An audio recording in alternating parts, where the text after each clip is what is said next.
以军投掷超80枚钻地弹轰炸真主党总部，导致真主党大头领和伊朗圣城军副司令死亡。拉夫罗夫指责联合国不作为，并称乌军在侵略俄罗斯。俄军改变战术，恢复库皮扬斯克多地进攻行动。希尔斯基抵达红军村前线，向乌军第68旅的士兵颁发勋章。库拉霍沃方向一支俄军部队在投降过程中惨遭自己人炮击。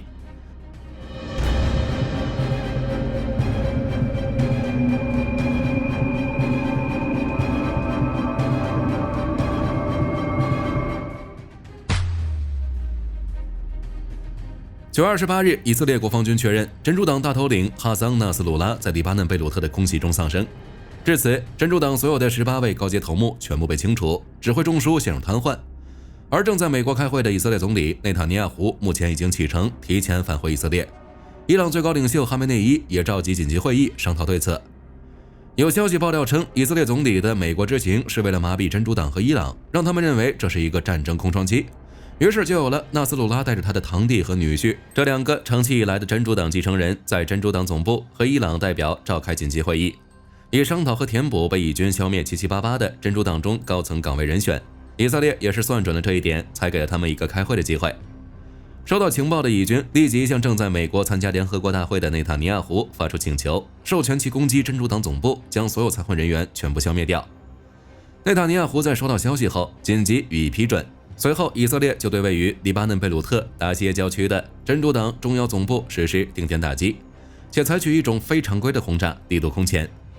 据以色列军队发言人丹尼尔·哈加里少将表示，真主党的总部位于地下，于是以军就向同一个地点连续投掷了超过80枚钻地炸弹，爆炸引起3.9级地震。这种方法虽然笨，但很有效，彻底将纳斯鲁拉掩埋。事后，阿拉伯的 TJ 频道传出，只找到用于辨认纳斯鲁拉遗体的戒指，其他什么都找不到了。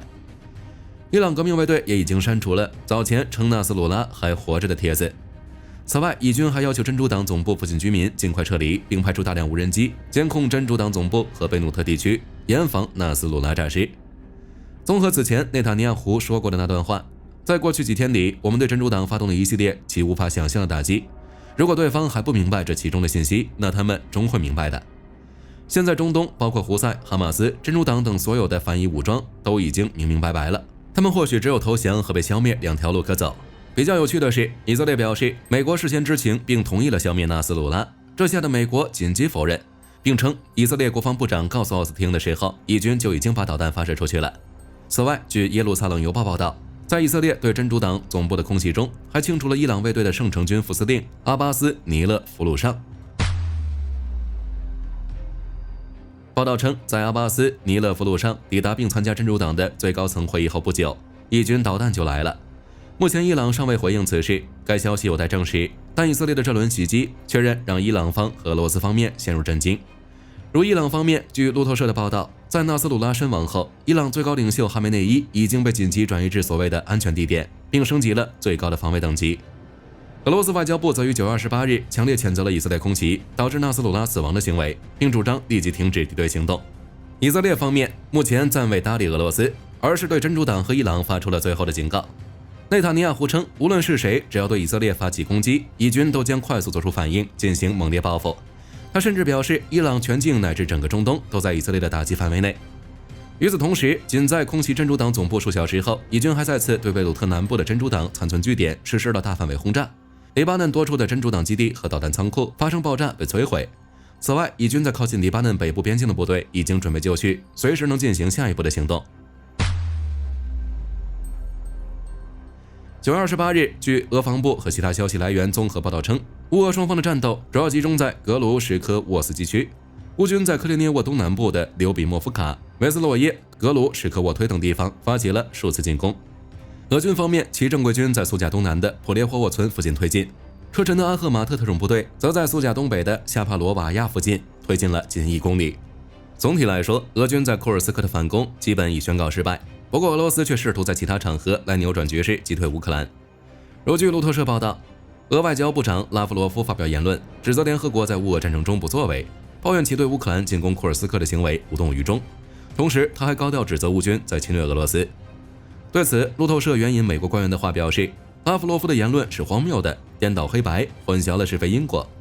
该官员直言道，如果乌克兰攻入库尔斯克是侵略的话，那么乌俄战争这3年来，俄军又在干什么？除了库尔斯克外，据诺尔报告报道，俄罗斯的边境区域布良斯克突遭大火，当地洛克特的一座木材加工厂被点燃。目前尚无法确认该起事件是否是乌军袭击导致，但作为同乌克兰和白俄罗斯都接壤的布良斯克，自乌军攻入俄本土后，此地就和库尔斯克、别尔格罗德一样，成了乌军袭击的重点目标区域。早些时候，乌军曾佯攻布良斯克，有效协助了库尔斯克乌军的行动。如今，乌军是否是故技重施，还是反其道而行之，真的大举进攻布良斯克，值得我们的期待。在哈尔科夫，乌克兰 GUR 的特种部队在拿下沃夫昌斯克骨料厂和抓了一大批俘虏后，9月28日，乌克兰 GUR 的局长布达诺夫就跑到这里视察前线情况，同时部署新作战计划，以求彻底解放哈尔科夫。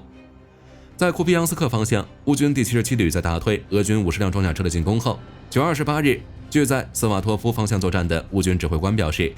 俄罗斯军队已经完全占领了皮夏涅，距离奥斯基尔河仅有2公里。同时 ，ISW 观察到俄军开始在该地区重新集结部队。此外，据乌克兰指挥官表示，俄军已经改变了战术，再次使用装甲车开路发起攻势。如乌军在沃夫西克附近向俄军第144摩托化步枪师阵地发起了反击。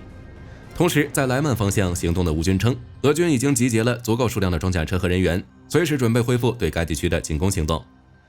在顿涅茨克北部，9月28日，俄军从比洛格里夫卡北部、佐洛塔里夫卡西部、斯皮恩西北部对驻守的乌军发起了试探性攻势，不过很快遭到了击退。同时，俄军还对塞弗尔斯克市区发动了空袭，旨在摧毁该方向的乌军后勤。在恰索菲亚尔方向，俄方消息称，俄军沃尔基旅第1突击分队和第88伊斯帕尼奥拉志愿旅在该城市西部和北部的卡利尼纳方向持续推进，进行巷战。在托列茨克，乌俄双方正抢夺该市中心的控制权，战斗过程中充满了双方的无人机轰炸。在红军村前线，据最新战役地图显示，俄军距离红军村还有9公里，其侦察小队更是一度抵达距离红军村6公里的地方。在谢里杜河，乌方消息称，俄军没有从该镇东部正面发起进攻，而是从上周开始动用小规模步兵群，试图从其北部和南部包围该据点。目前，据俄军事博主指出，俄军已从该据点东南部闯入，正沿着街道向更深处推进。不过，俄军事博主也质疑俄军部队为什么不全力进攻。在尼古拉耶夫卡，俄军第15摩托化步枪旅再次向该据点北部推进了450米，并从诺沃罗迪夫卡以北向苏西亚尔方向推进。此外，乌军总司令希尔斯基再次抵达红军村前线，并向乌军第68独立狩猎旅的勇士颁发勋章。可见，希尔斯基对当前乌军在红军村方向的表现还是比较满意的。在库拉霍沃方向，一支俄军纵队在进攻失败后，其中部分俄军决定下车投降，但在这几名俄军向乌军33旅阵地投降的途中，突然遭到了俄军自己人的炮击。从流传的视频来看，貌似最终只有1名俄军士兵成功逃离。在马林卡方向，俄军正试图对赫斯加特尼夫卡发起了步兵冲锋和装甲攻势。乌军第79空降旅发现后，动用无人机、火炮对这支俄军发起了突袭，最终将其拦截在卡捷琳尼夫卡南部。值得注意的是，据乌克兰塔夫里斯克部队集团发言人弗拉迪斯拉夫·沃格申上校9月28日表示，俄军正在顿涅茨克州和扎波罗热州界限的普里尤特内附近集结人员和装备，为接下来的袭击做准备。据莫斯科时报9月28日报道，挪威政府对外宣称，将无法继续向外来的乌克兰人提供全方位庇佑。其司法大臣艾米莉亚·本格尔梅尔表示，自乌俄战争爆发以来，挪威已接收了约 8.5 万乌克兰人，而该国本身也就只有560万人口，目前已经无法再承受超出比例的负担。除挪威外，目前接收乌克兰人最多的是德国，大约有120万人，排名第2的是波兰，大约有 95.7 万人。当然还有其他欧洲国家，他们和挪威一样，也越来越难以庇佑乌克兰人。例如，从今年7月起，波兰为减少相应开支，已停止向外来乌克兰人发放相关津贴，又如匈牙利直接限制了对部分乌克兰人的援助。另外，根据欧盟统计局的数据，截止今年4月，共有420万乌克兰人在欧盟得到了临时保护。不过，由于战争尚未结束，欧盟已将接收乌克兰人的特殊机制延长至2026年，这也就意味着欧盟将会继续向乌克兰人提供援助。但就现实而言，欧洲多国大多都无法再向更多的乌克兰人提供相应的庇佑。据路透社报道，为了能够避开美国制裁，俄罗斯正在为北极液化天然气2号项目寻找买家，甚至不惜以现货价格40%的折扣提供天然气。但潜在买家害怕受到美国的2级制裁，不愿涉嫌与俄罗斯进行交易。到目前为止，诺瓦泰克公司总共用3艘油轮为该项目装了5次天然气，但目前还没有一艘能够实现正常交付。据泰国公共广播公司报道，越南越捷航空公司的 BZ961 航班于9月26日从越南岘港飞往曼谷，在下午2时18分左右，机场安全中心收到飞机上有炸弹的消息，当即启动了紧急措施，指引飞机降落到机场东侧的独立停机位，并迅速疏散乘客和机组人员。然而，当机场安全人员对乘客及手提行李进行彻底搜查，以及爆炸物处理小组也检查了飞机和所有托运行李后，并没有发现可疑物品或爆炸物。机场于下午4时31分解除紧急措施。随后，越南越捷航空公司护送所有乘客和机组人员离开。据中时新闻网9月27日报道，自乌俄战争爆发以来，乌军的 FPV 无人机战绩显著，成功击毁俄罗斯直升机及装甲车辆。因此，有专家预测，未来战争中 FPV 无人机将会以集群方式运作，来对敌方进行有效打击。立陶宛率先察觉到这一情况，并于今年夏天下达了指令，要求部队进行专门的培训课程，培训教官操作 FPV 无人机，并计划将 FPV 无人机配备至所有军种。目前，立陶宛已经与无人机公司签署了一份合约，采购最新的 G10 FPV-AI 无人机，总价值约100万美元。按照立陶宛的说法，这款无人机可携带最大3公斤的有效载荷，并能够在无 GPS 环境下自主运行，还可根据需求自定义不同的影像传输频率和摄像机型号。立陶宛准备利用这项技术，向乌克兰和立陶宛部队提供数千架本土制造的新型 FPV 无人机，其中立陶宛部队将接收2300架，乌克兰将接收5000架。预计援乌的首批无人机将于本月底运抵。明眼人都能看得出来，双方之间的冲突正在持续升级。以色列的国防部长、外长已经多次表示，将全力与真主党作战，而到确保北部地区的和平，让北部居民可以重返家园。外界同样认为，以色列地面进攻黎巴嫩的可能性正在逐步提升。在这场冲突中，单看军事实力，以色列处于绝对的优势，尤其是在9月份，以色列已经对黎巴嫩贝鲁特发动多次空袭，真主党多支部队的指挥官已确认被消灭。9月18日，以色列国防部长加兰特在北部一处军事基地表示，已经开启与真主党作战的新阶段，目前正在重新分配作战资源，将国防军向北方转移。9月23日，以色列总理内塔尼亚胡表示，我们不会坐以待毙，坐等威胁越来越大，相反，我们会先发制人，为保护北部民众免受真主党的袭击，以色列必须以武力应对，改变北部战线的安全平衡与力量平衡。有以色列媒体表示，以色列可能寻求在边境建立一个缓冲区，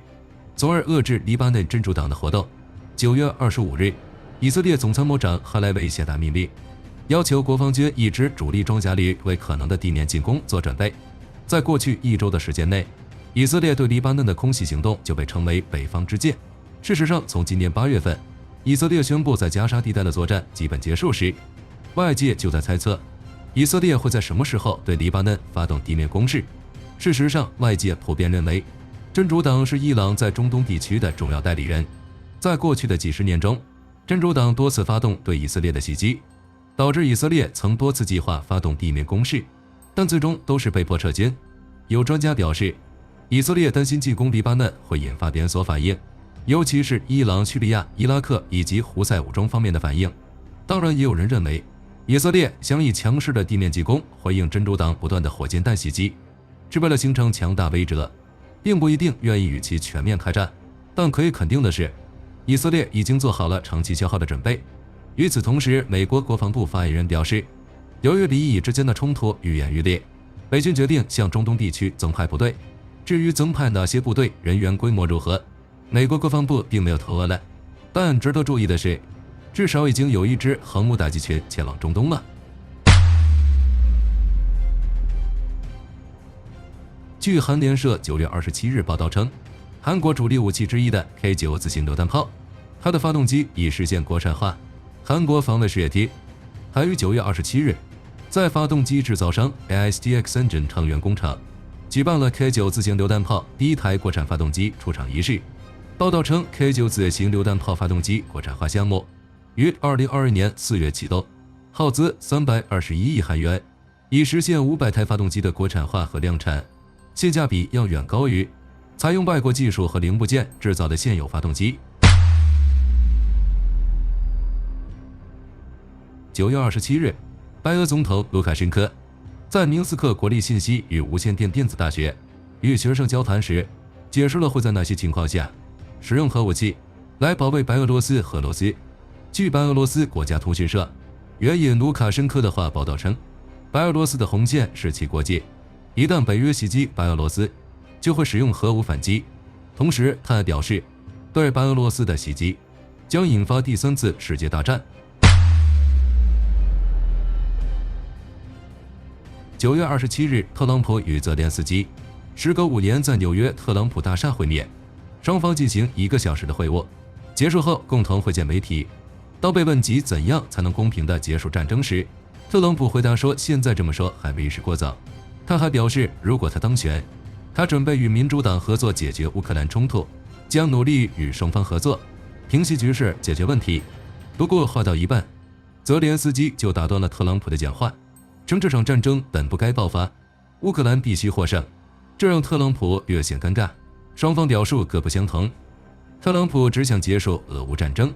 泽连斯基则认为乌克兰必须赢得胜利，可以说没有达到预期效果。值得注意的是，在会晤结束后，特朗普的态度发生了微妙的变化。此前都是果断拒绝援助乌克兰，但会晤后泽连斯基邀请特朗普访问乌克兰时，特朗普回应说：“我一定会去。”他还特别表示，与泽连斯基会晤让他学到很多东西，并表示愿意协助泽连斯基结束这场持续多年的战争。此外，特朗普的一位顾问也表示，特朗普不会在上任第一天就撤走对乌克兰的支持。至于这个变化和即将到来的大选有关系，和选票有关系，目前还不好说。但特朗普确实有些改变。泽连斯基在采访结束后，在纽约街头录制视频，总结美国之行的成果。他表示，无论谁在11月获胜，乌克兰都希望继续得到美国支持。据军队认可了，俄罗斯的卡拉什尼科夫集团将在莫斯科举行的2024年博览会上推出一种新的个人急救箱，旨在提高士兵在战斗情况下生存率。展览于2024年9月28日至29日举行。据悉，这种个人急救箱采用优化设计，分为2个不同的隔间，可以在红色和红色战斗区域更有效地使用。这种分区化可以使士兵能够快速获得必要的工具，以便在操作过程中进行自救或协助战友，是高强度环境中的保命符。据美联社报道，雷神公司已向沙特阿拉伯交付第一台 ANTP-Y-Air 防空雷达。据悉，这是双方于2020年签署的23亿美元合同的一部分。此次交付将使沙特阿拉伯拥有更强大的导弹防御能力。AA 外将新推出的巴比 R3M 战车是 BTR-70 装甲运兵车的现代化版本，其长 7.535 米，宽 2.8 米，高 2.32 米，总重12吨，可容纳10人，配备柴油发动机，最高时速可达95公里每小时，续航里程为550公里，且能克服各种障碍物，在坚实地面上的最大坡度为30度，颠簸能力为25度。主武器包括一挺口径为 14.5 毫米的 KPBT 机枪和一挺口径为 7.62 毫米的 PTT 机枪，两者的最大射程仅为2000米，射击角度范围为-5至正30度，确保了其在战斗上的多功能性。好了，本期视频内容到这里就结束了，大家有什么想要补充的，欢迎在评论区留言讨论。我是火力军，下期再见。